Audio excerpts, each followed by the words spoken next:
Good afternoon, everyone. My name is Leah Smalley. I'm the Assistant Director of Financial Aid Services at the Coordinating Board. Thank you so much for joining me today on our June webcast. It's hard to believe it's already halfway through the year. It's just flying by. But I wanted to let y'all know that we have a co-host today. I have Laura DeGrush on, and she's going to be co-presenting. I'm having someone from my team as well as other folks throughout the agency join every month this year. We're trying to not only get others involved, but make sure that initiatives throughout the agency are communicated. So again, every month you'll kind of hear different voices and see different topics. We're trying to keep things interesting on these webcasts to ensure that you're always in the loop. So without further ado, I'm going to turn it over to Laura DeGrush, and she's going to get us started. Laura? Good afternoon. First, perhaps I'll just make sure you can hear me. If you can type that in the chat group. And we'll just make sure we're getting some responses here. Do we have some yeses? Let's just make sure. Yes, looks good. Excellent. Awesome. All right, so our topics for discussion today, we will be looking at the Texas application for state financial aid, the TASFA, and the updates. We will look at preliminary allocations for the 10-day data review. And we will look at our processing state financial aid programs and best practices with that. And lastly, our reminders, trainings, and deadlines. So those will be our topics of discussion today. And we will go right into our first topic, the TASFA, the Texas application for state financial aid and updates. So here, we'll start with our full TASFA annual update process. Now, every year we go through a specific cycle and a process, and this year, January through May, we took in feedback from our stakeholders, and that goes to our Financial Aid Advisory Committee, FAC, and this also goes to our Financial Aid Services so that we can see the feedback and respond. So that was January through May. Our deadline for the feedback was April 30th, 2021. And so that feedback in June was sent to our Financial Advisory Committee, Financial Aid Advisory Committee. And so the feedback was presented in June. And now for this summer, we'll be looking at that feedback and adapting our TASFA application as appropriate with those recommendations. Once that is set in September, we'll have a copy of the TASFA ready in English available to just institutions so that you can adapt that information and be ready for the year, for the academic year. And then in October, we will finalize and publish the TASFA in English and Spanish for October 1st. So this is our annual update process. And each year we go through this every single year. Now, with the paper copy, the 2022 paper, 2022-23 paper TASFA, we won't be having any substantial changes this year. Now, that is because we are hoping to wrap in any larger major changes into our whole process, and they'll go all together with the online TASFA, and that'll be much easier for institutions, and that'll be much easier so that all the big changes happen at once. We will be changing and updating our basic updates such as years and dates and things such as that so that we can make sure to align with our FAFSA, and we'll align our colors and for the student and the parent edition to our FAFSA colors so that it's easier to use. So those sorts of updates will always happen, and we'll do that for this year. Now, there will be a little bit of changes around selective service statement questions, and this will be really just for clarity. We have received some feedback that sometimes the selective service statement is confusing because, for example, if you're a female student, maybe you answered question 24 that you were born female, but then you get to the selective service statement and you're not sure what to put anywhere there, so we will have an option so that a female student can select not applicable and select that they're female, and that way on the paper copy they can feel a little bit better that they filled something in, as we've asked above that all students fill in all sections are marked not applicable. So that will make that a little bit clearer. We also received some feedback that our banner in red is a little bit hard to read since it's such a bright red color. We'll make sure that the banner will be a bit more visible and have a less harsh color so that it'll be clear that those are directions. They're meant to be read. So those are our basic changes for the selective service statement. Now, it'll be important to note that the paper copy for 2022-23 will have the selective service status statement. So it is very important to note that the Texas legislature did not make any changes to the Texas Education Code, Section 51.9095, and thus the selective service requirement for state financial aid remains in effect now for state financial aid. So I imagine this may create some questions, so feel free to put those in the chat, but just know we will be looking at this further. This will be a topic and further instructions, so no worries there. There will be a lot more information available on this in the future. So with that in mind, let us look at the background for the TASFA. Let us look at how the TASFA online became to be. So in terms of the TASFA, during the 86th legislature session, House Bill 2140 passed into law under Texas Education Code 61.7762. And that established, among a few things, that the TASFA would be an electronic online portal, and that it would be linked through the Applied Texas system, and also that there would be an advisory committee of stakeholders, and they would make recommendations on functionality and how the platform would work, and look at cost and other considerations. So that's a bit of the background on creating and developing the online TASFA. And it's important to note that after HB 2140 passed, we also have had an extension pass. So as an alert, House Bill 3273 by Representative Neve and Senate Bill 1860 by Representative Powell extended the implementation of the electronic TASFA from what was going to be 2022-23 academic year to 2023-24 academic year, and that was to align the recently adopted federal FAFSA simplification changes so that it could be a bit easier to create this online TASFA. So note that there was an extension to 2023-24 academic year to establish the online TASFA. So what is the purpose? What were the goals of developing the TASFA? Well, the overall intent of the TASFA was to provide the necessary data to schools so that the schools, these institutions, can calculate the expected family contribution. And it'll be important to note that, for example, the Texas Higher Ed Coordinating Board will not work exactly like the FAFSA or higher education at the federal level because we won't have the central processing system. There won't be an automatic created expected family contribution, nor a student aid report, nor an institutional student information record. So it is slightly different, but the real goal will remain that we will be providing the right financial aid data from students so that schools can calculate the expected family contribution. So that was one goal.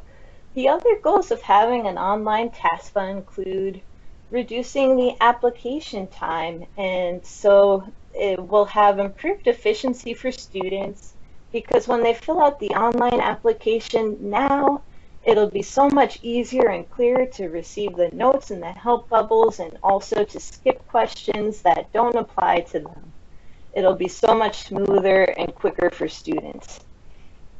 With also in mind, another goal will be that we'll be able to support students better because the TASFA online can go to various schools at once. With a paper copy, students could only fill out one paper copy and send it to each school, and it was very confusing that they had to send it to each school. And that will remain with the paper copy, but now with the online TASFA, it'll be of great benefit that students can choose various schools, and we're working out that process, but now schools can be chosen by students, and it can be one simultaneous process, just like the FAFSA.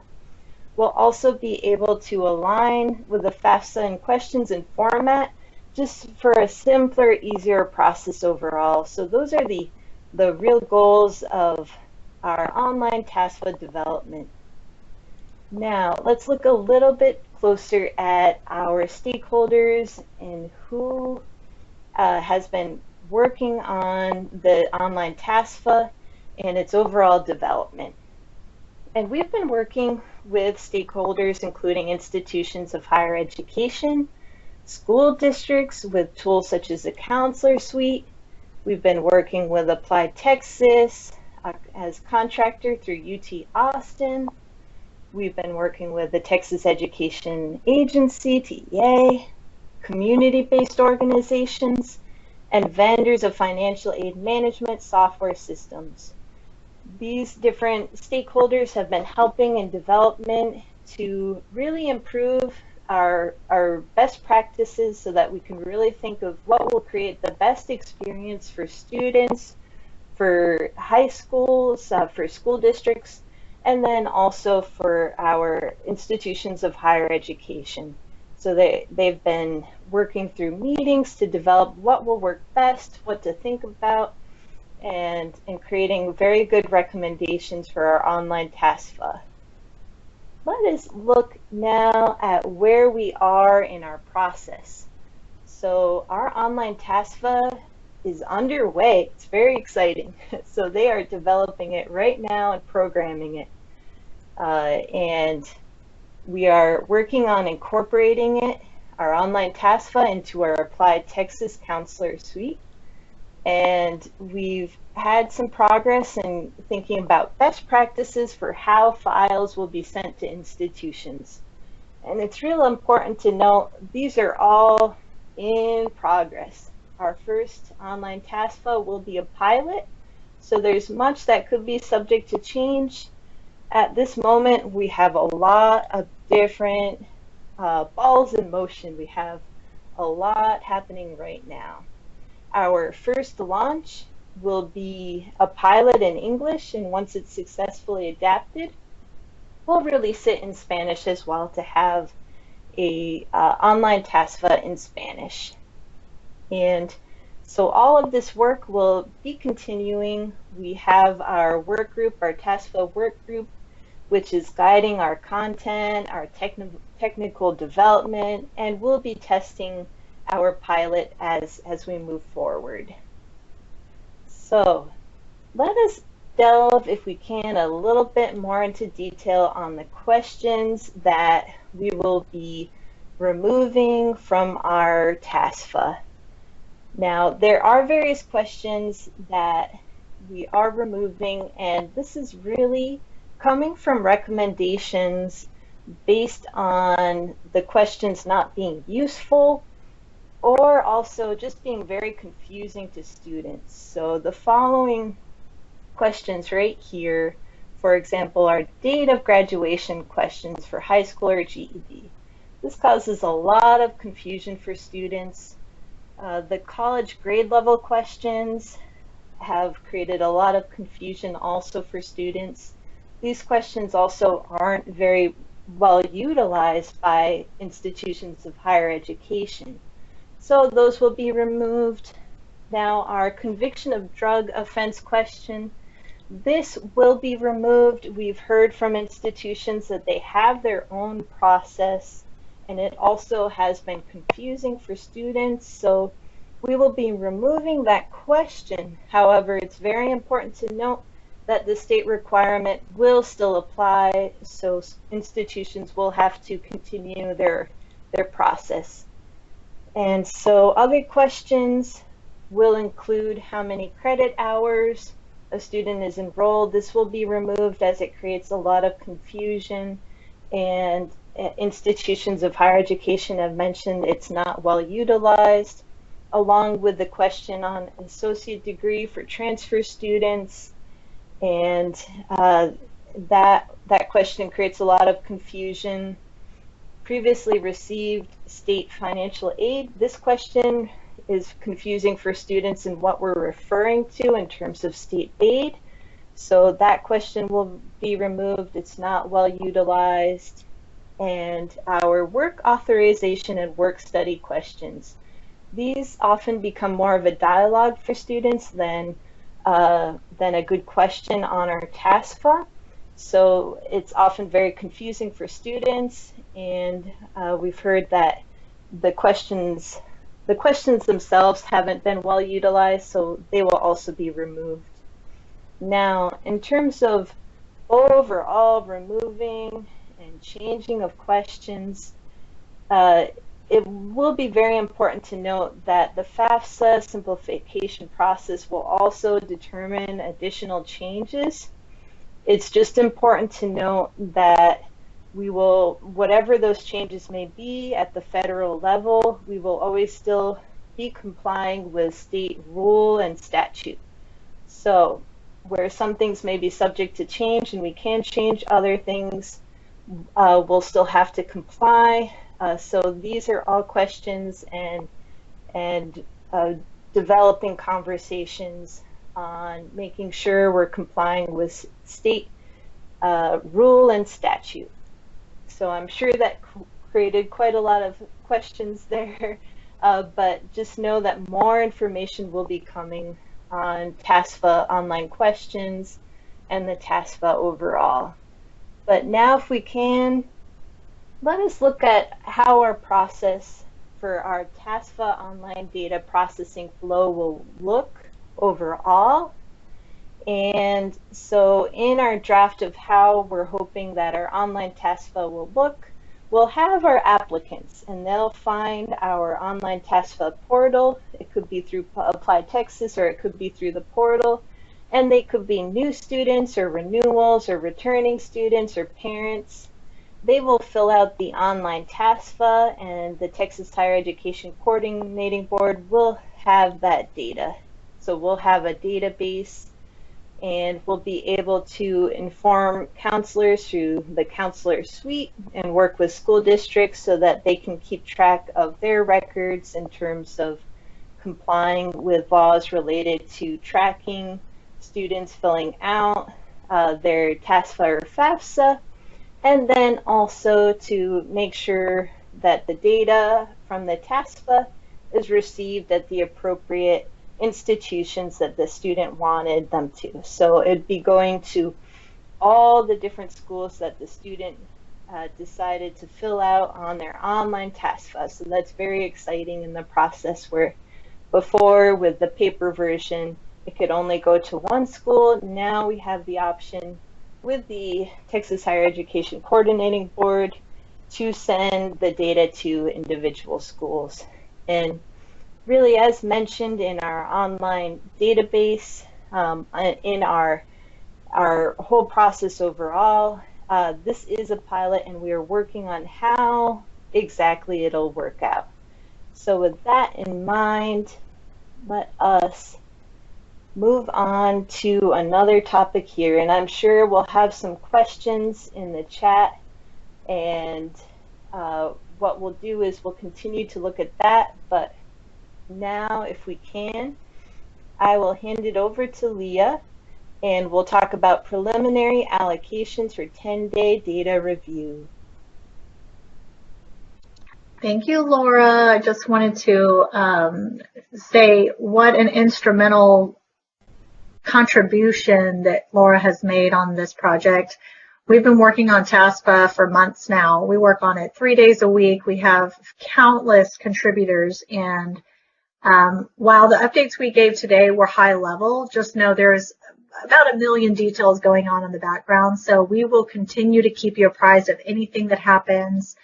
Again, it's still in the early stages of development, but as you know, there's a lot of different changes going on in the financial aid world. So we're trying to develop as closely as we can with those changes and also keep people up to speed on things. So for sure, in the future, we'll be doing some type of demo. I can guarantee that. I don't know when that'll be, but again, we are starting to see the movement of the online TASFA. So it's a very exciting time because this is something that the schools have requested for years and years and years. And for sure, the individuals that fill it out will most likely see a huge improvement. I mean, anytime you go from paper to an online portal is just so much simpler to do. So again, I see there are some questions in there. Deshay will be answering those, and we're going to go ahead and move forward with the other ones. But again, I just wanted to thank Laura for being on and co-presenting with me today. She, again, is very, very knowledgeable, so she will continue on that project and may give you an update in the coming months. So thanks again. All right. So preliminary allocation 10-day data review. Let me see if I can get this going here, because there we go. It's a bit of a lag there. All right, so on June 3rd of 2021, we did send out memos for all the various programs, which included Texas Grant, TEOG, Educational Aid, Texas College Work Study, and Work Study Student Mentorship Program. The only one that has not been sent out is TEG, which I'll mention in just a moment, but all the memos are posted online and have the calculation data within them. You can see that on the screen there in the copy of the memo. Some of the programs do require an additional opt-in, opt-out selection if you're changing your participation response. So for example, you may have originally opted in to one of the programs, and once you review your data, you may make the decision that you no longer wish to participate, or vice versa. If that's the case, you do need to go online and complete the survey, which was included in the memo. On your screen is a sample of that form. The form and the review process for the 10 days ends on June 17th. That is only 2 days from now, so if you haven't had an opportunity to look at your institution's programs, you'll need to do that quickly so that you can send any discrepancies or questions that you have before that deadline.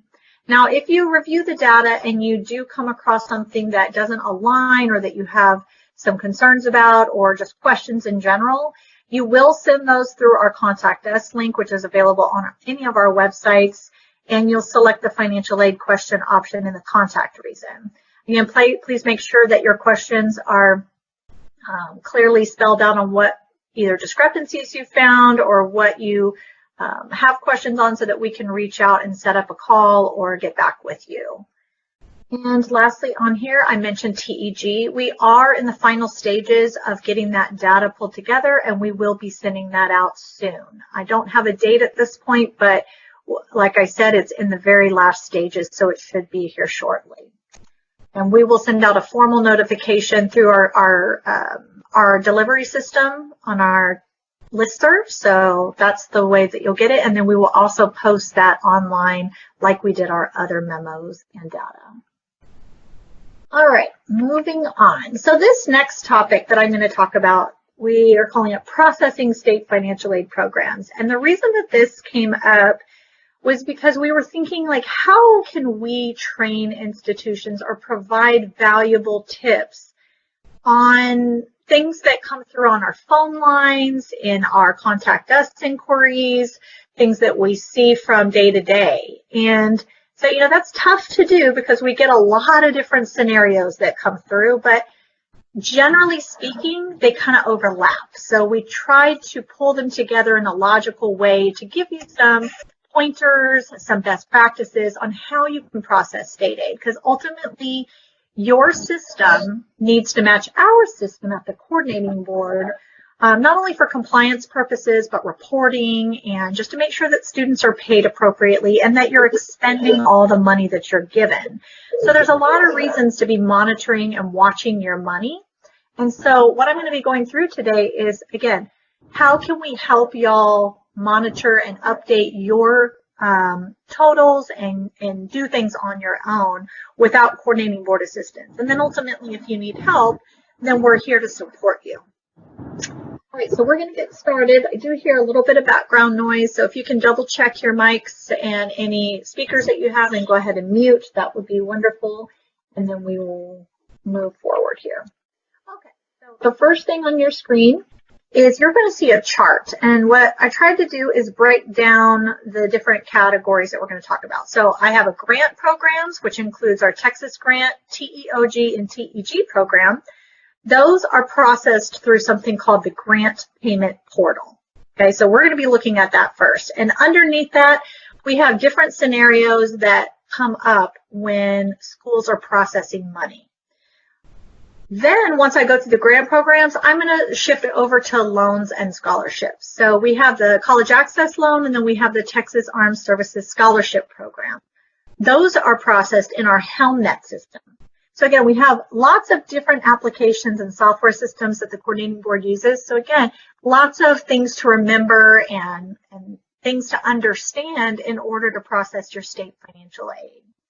So let's get started with the grant programs first. Let me move forward here. All right, so when it comes to grant processing, I'm going to pull this up. It's very basic when you request information. First and foremost, anyone who wants to request state funding has to have a CBPAS account.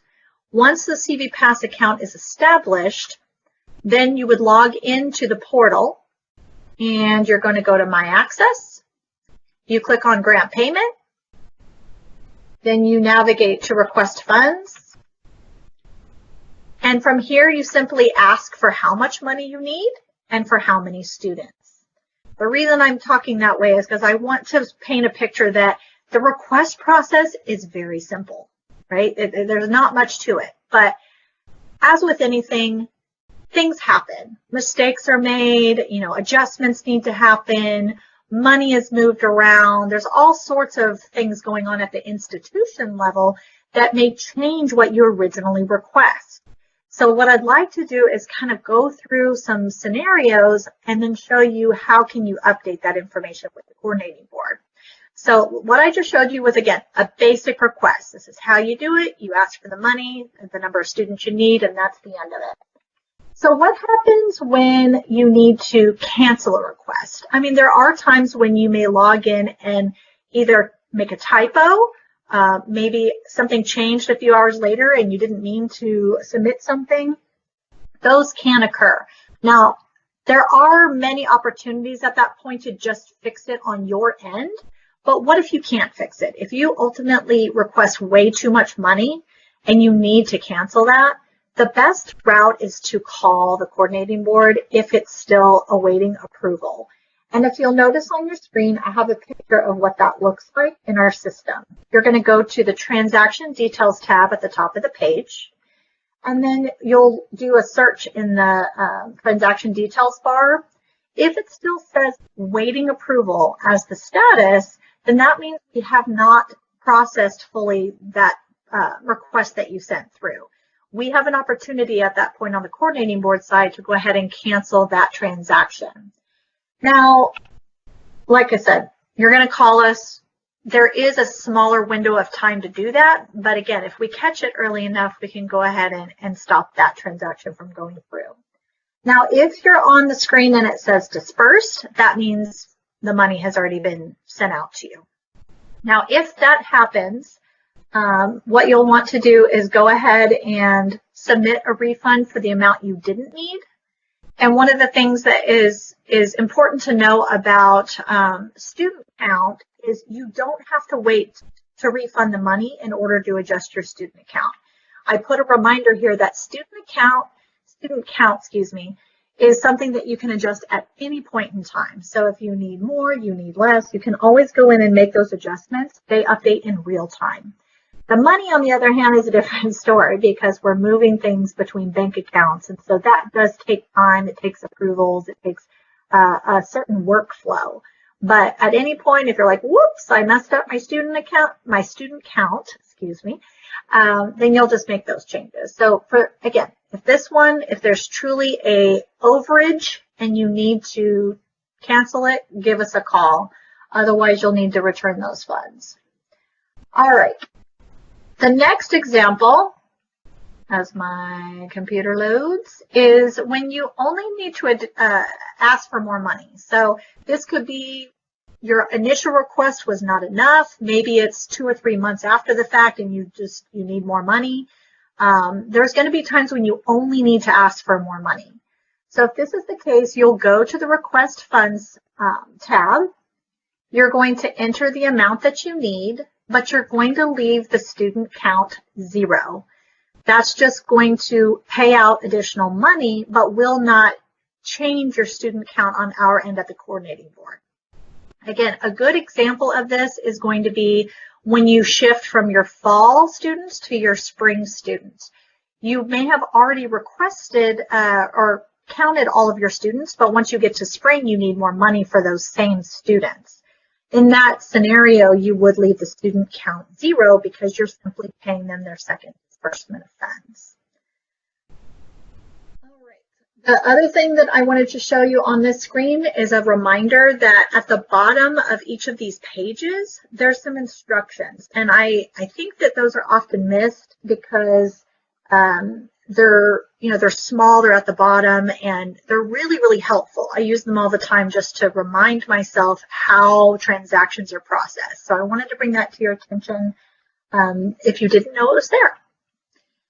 All right, moving on. So that's how you request additional funding only. So there's going to be other times where you simply need to do the student count. So you originally asked for 10 students, but then when you got your funding, you paid out 15 students. So maybe you need to increase that amount, but you simply don't need any more money. When you go to request the funds, you'll leave the amount 0, and you'll add the amount of students that you need. Okay, so you'll just enter that into the second box, but you'll leave the funding part alone. Once you submit request, you'll get a confirmation, and then your student count will update automatically real time with the coordinating board. As far as a reminder, I mentioned this a moment ago, you only count students one time. So even if you're paying them multiple times throughout the year for any reason, such as fall and spring, or maybe you're giving them some additional aid, you don't add them to the student count. Ultimately, at the very end of the year, we just want to know how many students received that grant program, not how many times you paid them. Okay, so that's the reminder for this one. Moving on to decreasing a student count only. This often happens during reconciliation or other times when, again, you anticipate paying a certain amount of students, but then at some point in the year, you realize, oh, we actually didn't pay that many. We need to adjust it. So the way that you do that is you actually go to the refunds screen, which is called return funds. Oops, it skipped right over that one. This thing is lagged. When you go to this screen, you'll enter $0 because you're not returning any money. You're simply updating the student count. And under the student count one, you're going to enter the amount that you're adjusting your total by. So again, you're putting the amount that you're returning back into your student count, if that helps.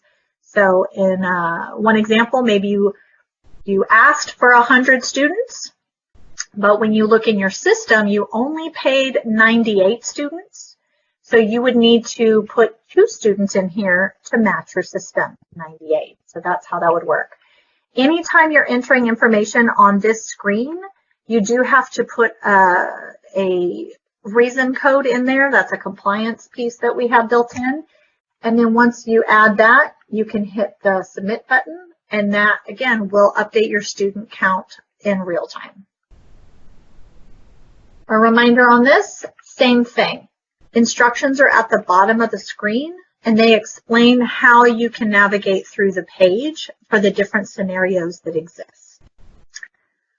All right, moving on. Returning funds. On here, one of the things that we see a lot of times when institutions generate a refund is that there is either a discrepancy between the amount that's being reported and then what the business office is returning, or someone will initiate it and not send the money, or the money will get sent. There's all sorts of, again, scenarios. So what I wanted to bring up here is make sure that you're coordinating with your business office to make sure that things are done within a reasonable time frame with each other. So if you're initiating that in GPP, make sure that the transaction is sent through the bank accounts back to the coordinating board timely, and make sure that the totals match, because that's something that we do see fairly often. This is an example. So here we're returning $10,000. We're going to be doing a student count of 2 and then entering the comments down below like I did before. So we capture all of this information in here.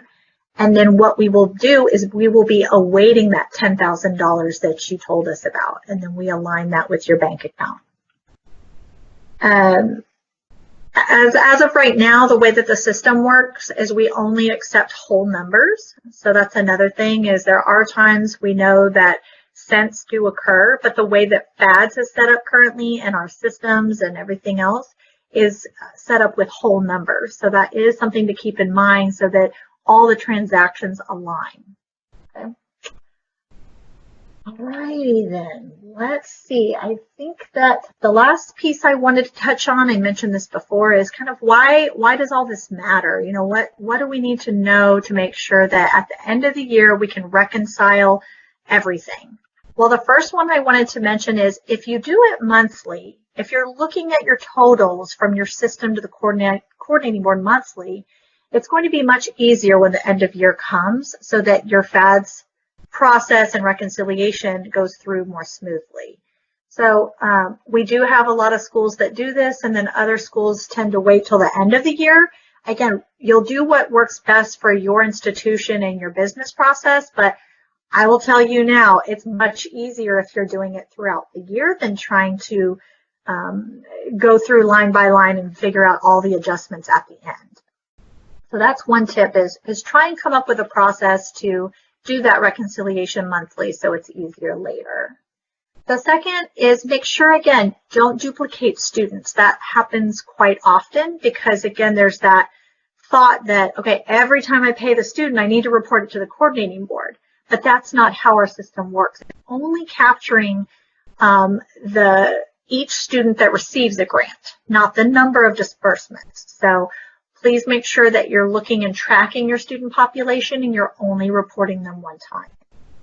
And then lastly is that whole dollars again. That comes into play when you reconcile with FAS. We see some major discrepancies when rounding and different things happen. So just, again, as you reconcile monthly, it's easier to make sure that your totals match, especially when it comes to things with rounding. So that is all I have on the grant processing. So if you have questions related to what I'm talking about, go ahead and put them in the chat. Deshay will answer those. And as she does that, I'm going to move on to the loan and scholarship processing. This one is, I will say, a lot more complex, as you know, from processing federal aid, private lenders, or any other type of system. There's lots of buttons and caveats and disclosures and things that go along with the loan and scholarship programs, the coordinating board. So I tried to focus in on the things that we see the most, again, based on phone calls and the things that we get through our Contact Us. So the first thing that I want to focus in on is before something becomes a loan, it's an application. The student tends to go online either because they found it on your website, maybe they apply on their own, but it's just an application. But there are many times where a student either doesn't finish it, they fill out duplicates, there's things that happen where they don't need that application anymore. So I wanted to explain what we can do about that. So one option is that the student can call into the coordinating board and request that cancellation. And then that gets routed to the appropriate area and we will assist that student. The other option that we see a lot is that institutions want to cancel those. And that's usually because you're tracking your certification reports to make sure that you're packaging people appropriately. If you're going to be canceling an application, you do have to send those through the coordinating board through our contact us. Those have to be processed manually by our team at this point. You don't have any way to do that on your side. Again, these are applications. They have not yet turned into a certification or a loan at this point. So when you do submit those through, one of the things I wanted to point out is make sure that when you're sending those that you select financial aid question. You'll probably hear me saying this over and over and over again. The contact reason on this form does matter. Every time you select one, it gets routed to a different area within our agency. There's another option called student loan question. So we know logically that seems like a good choice to pick, but that actually gets routed to a different area. When you're requesting anything to do with loan or scholarship processing or any financial aid, if you're an institution, you do select financial aid question. And again, this helps expedite the process because if it gets routed to another area, it can take days to get to our area. So I wanted to point that out. Okay, so we talked about canceling an application, but once it becomes an actual loan or a scholarship, it's ready for, pending disbursement. There's times where you're going to need to cancel something. Either maybe one disbursement, maybe you need to cancel the whole thing. There's different scenarios that happen. If you log into HelmNet and you navigate to the student's account by doing a borrower query, you'll type in their social and do a search. This screen pops up showing the loans that they have available. When you click on Update Loan on the screen, another page pops up that has a menu. On the left-hand side of the menu, there is a Cancel Loan button. Again, this applies to both loans and scholarships. Within this page, you'll enter the date, and then you'll go ahead and hit Save. Now, there is sometimes a lag on when the cancellation will go through. So if you don't see it instantaneously, just give it a minute and check back, and then you'll see that there. So if you log in and that is not an option, it's not there, it's not working correctly, you can send those to the coordinating board. Again, the reason I'm showing you this today is to technically empower you to be able to know you have that ability for a lot of these loans. For many, many years, we didn't have schools doing cancellations. They had to go through the coordinating board, but the software has evolved. We've made these options available, and we want you to know that you do have the ability to do those on your own. The tricky part is understanding where it's at in the process. We do get questions all the time like, hey, it's not working for me. I can't do that. So one of the things that I'll point out in a minute is, understanding what that loan process looks like, where things happen in the process, and which buttons are available. So as of right now, if it's set for disbursement, but nothing is paid, there should be a cancel button for you to generate that request. If not, you can send that to us, again, by sending the contact us. It is loading. Make sure you hit financial aid question. If you have multiple, we see this especially in certain points of the year where you may have multiple students that you need to do cancellations or requests. You need to update loan periods. We get tons and tons of requests. One of the things that we ask is that you submit up to 10 at a time. And the reason is because if you send them individually, we have to assign them individually. If you send them in one, we can process them all in that one update. So for sure, if you can send it, again, not more than 10, those can get very tedious for our team. But if we can combine those, it does help the processing to be a little bit more timely. Okay, moving on here. So canceling or modifying disbursements. So what I was talking about previously was canceling the entire loan. There's many times where an institution needs to modify one or more of the disbursements for any number of reasons. So one of those reasons might be that you want to reduce one of the disbursements. It's too much money. If it has not paid yet, you have the ability to go in there and reduce the amount. You also have the ability to zero it out. Again, you can cancel individual disbursements within here. You'll notice under the pre-disbursement changes, you have all these little options that are on the page. So in this example, you've got the $9,000. You can either go down, you can adjust that down. You can technically go up a little bit. If you notice on the top right-hand side of the page, it says that the guaranteed amount is $20,000. That's the amount that the school certified, saying that the student is eligible to receive. Now, at some point in time, $1,000 was reduced. And so technically you could go in and increase that loan back up to $10,000. You'll never be able to go beyond what you certified. If a student ends up needing additional funding, they do have to reapply. They have to get a second or third loan. You can't go beyond what you entered as the eligible amount, even if the student requested more money. It doesn't work that way.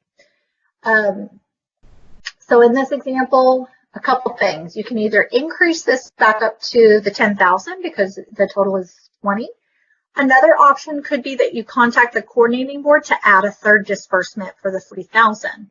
There's a bunch of different things that you can do, but unfortunately you wouldn't be able to add a third or fourth disbursement from the institution side.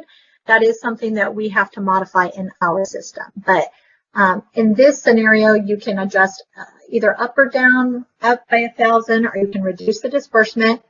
You can change the disbursement date as long as it falls within the loan period, as long as it's within a certain threshold. Obviously, you can't update a disbursement date in the past, that kind of thing. You can also do a hold release. That means that if you know that the student is not eligible at the moment, you can put them on a hold for now, and then you can go back and release it later. All of those functions are under this page. Once you've made your changes, you hit save, and then those will be processed. The other thing I wanted to mention here is that, like I've already mentioned 3 times now, if you need assistance, you'll send that to us using financial aid question, but make sure in the description that you put specific details. That's critical for us to process it correctly. So if you put something very vague, like, can you add another disbursement? We need to know, when do you need it? What is the amount? You know, all of those different pieces so that we can update the loan appropriately. Lastly, I wanted to point out that institutions are really the only ones that can make changes to a loan once it's been certified. A student can call in and cancel a loan if they choose to, but they cannot modify things like the loan period. They can't update their graduation date. They can't adjust their disbursement dates to move it up or back. Those things have to be generated by the school because you're the ones that know what the circumstances are, and you're the ones that's confirming their eligibility. So wanted to make sure you know that we don't process changes that are requested by a student. We only allow them to do cancellations. All right, moving on. Reinstating loans. This one can be a little confusing. We've heard this from schools. When you log into HelmNet and you have canceled an entire loan, on the menu, a reinstate loan button is there. We have been working with our vendor on this one because this button is not available to actually create a transaction. And the reason is because in order to issue money, the student has to sign certain disclosures. And so this is something that the coordinating board has to do on our end. So if you need something reinstated, you do have to send us a request in writing. We will review the account to make sure that the student is eligible and that everything's good with the loan period.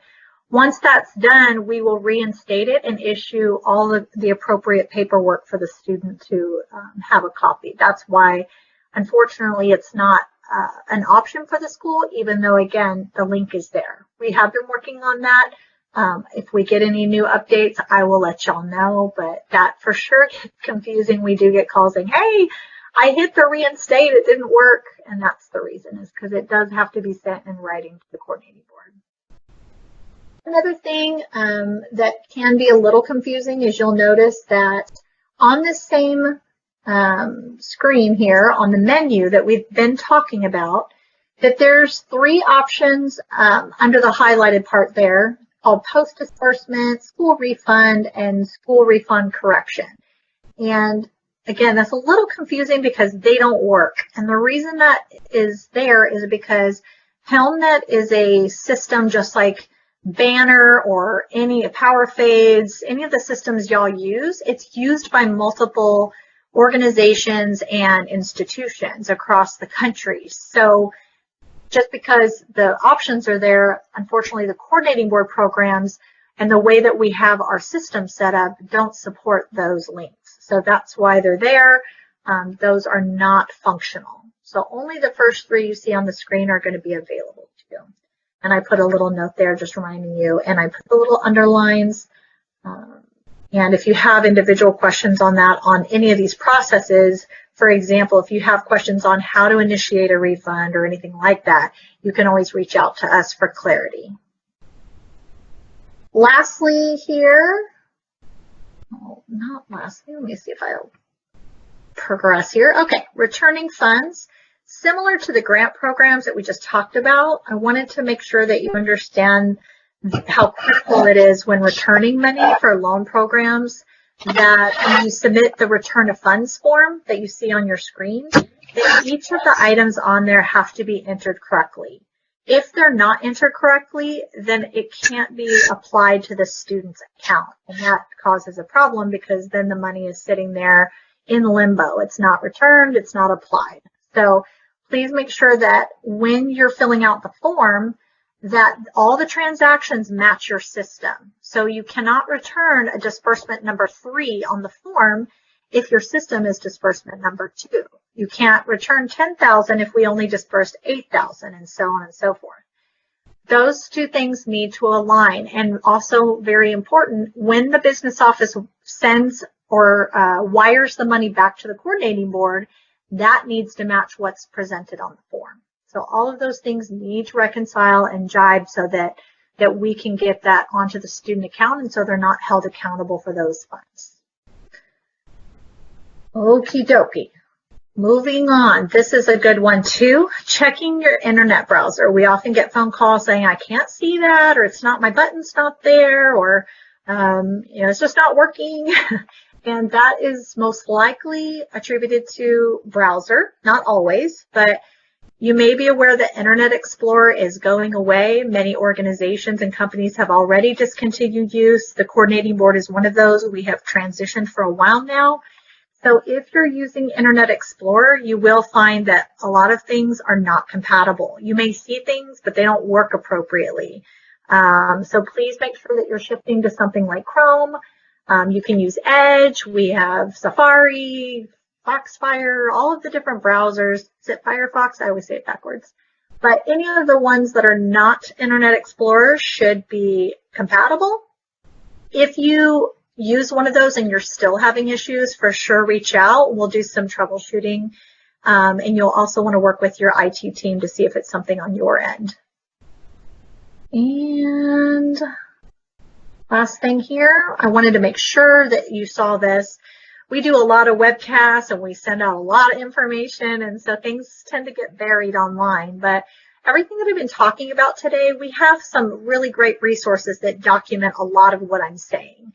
And so on our SFAP website, if you log in, we have a HelmNet Change Transactions Guide, and it shows you the things that you can do in HelmNet that I just went through about cancellations and how to change certain things. So that's available online. Within that document, it also has a change transactions chart. So it shows you where in the process you can make those changes, which is super helpful. Because again, you might say, well, my cancel button doesn't work. Well, it may already be partially dispersed, and so therefore it doesn't work anymore. So that's, again, a lot of different details going on. Again, it takes a long time to get familiar with this stuff. So if you need additional training, you can always reach out. Another resource that you can find, and you'll see on the screen that's loading on SFAP, we have a variety of things that are on there. a little slow going there.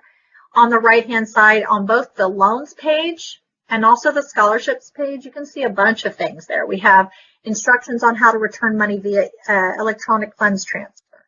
We've got the online return of funds form that I just showed you a moment ago on how you return those transactions for your loans and scholarships.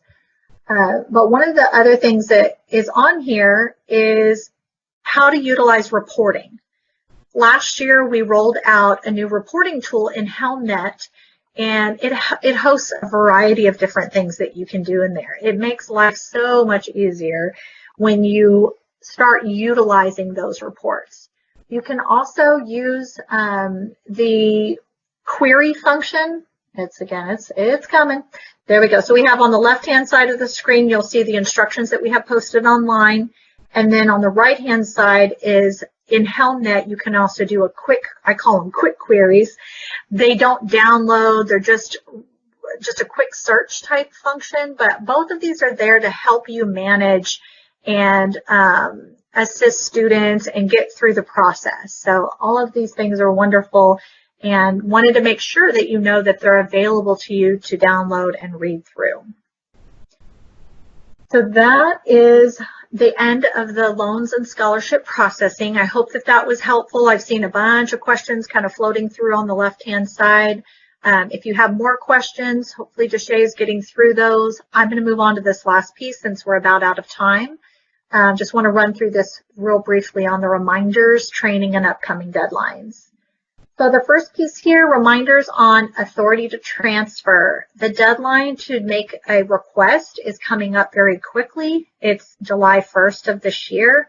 Some reminders that there was an announcement that was sent out on a frequently asked questions asking about, how can you transfer money this year for 2021?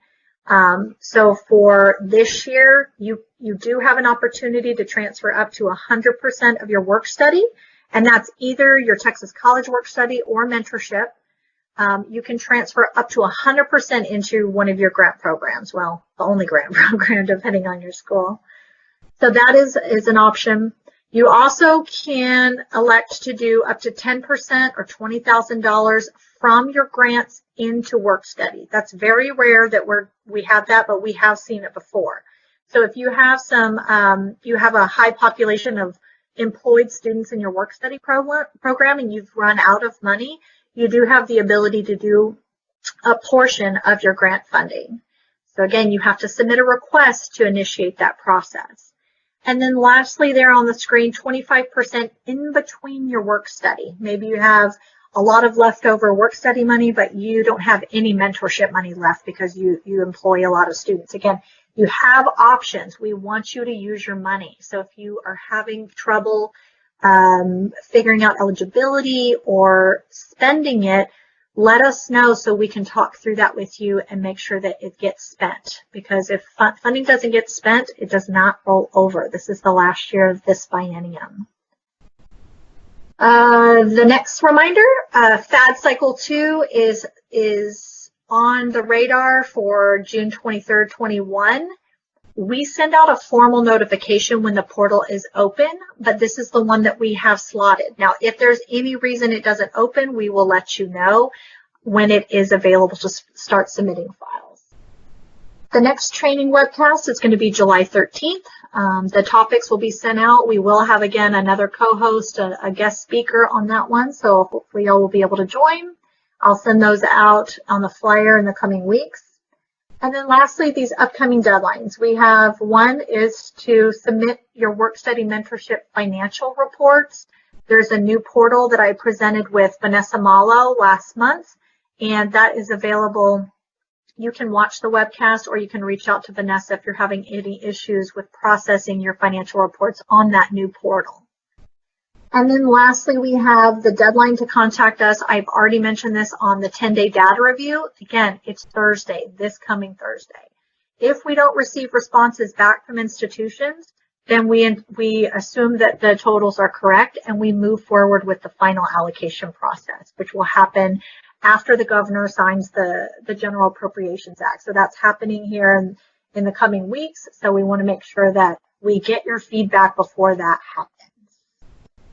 Woo, I ran through that real fast at the end, but that is the end. I'm going to move to this last slide, which is asking for questions. I saw lots of things coming through. I'm going to just check in with Deshay on the chat here and find out, is there anything I need to address, or are we all set, Deshay? Let's see what she types through here. I feel like Deshay is the magic person behind the curtain, and she's like very mysterious because I can't hear her. I know she's there. I don't see anything popping through. I want to thank Laura again for joining me today. She did a great job of presenting the information. If y'all have additional questions on this webcast, you can send those through to us. You can reach out to me directly if there's something important you want to communicate. Otherwise, we will be posting this webcast, the recorded version, on SFAP once it's available. It usually takes about a week to a week and a half, so that will be on there. And again, I hope y'all have a wonderful week. Thank you again for joining us. I thought hopefully you got some great tips and information today, and we will be back with you next month with even more stuff. So enjoy this hot weather. It's better. I don't know if you like hot or cold, but I'll go with it. It's summertime. Get out there and enjoy yourselves. So thanks again, everybody, and have a great week.